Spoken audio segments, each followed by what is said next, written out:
Because you were the brick house that stood up when the big bad wolf came to blow me down.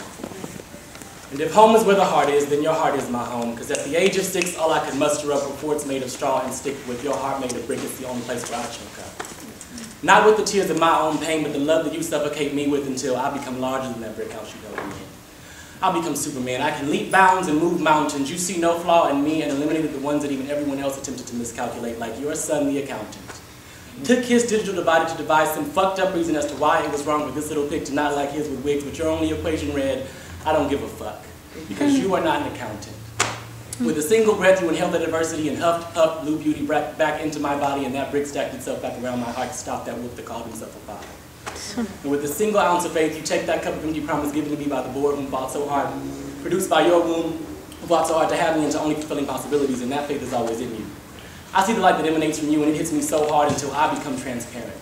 Bursting with the bright and shining bubonic of your laugh, so infectious that I am plagued with disease. Your embrace, all I need is one, and it cleanses me, and your words now, I couldn't even describe those.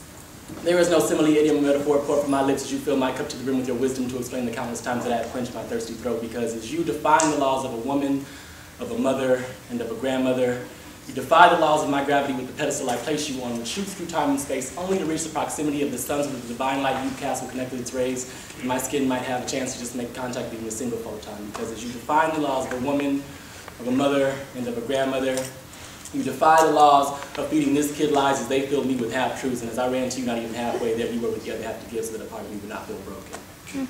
That lost Lego, easily recreated, glued together brick by brick,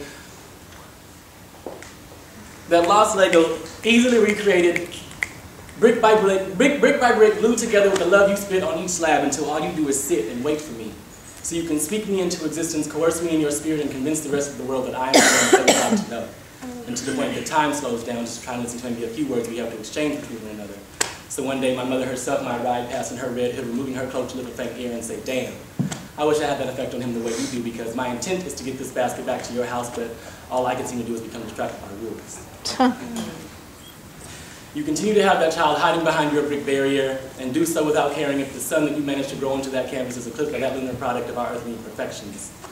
You were the savant in my artistic autism. The ability in my disassembled muscle, bone, brain, and heart when these parts have given all that they have to give, and your success is the best revenge, then I am now your vindicator, and they are merely incapable.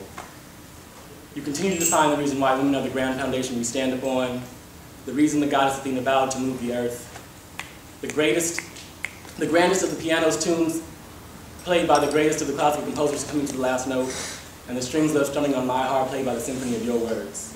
You are the greatest of the greatest, the grandest of the grandest. You are my grandmother.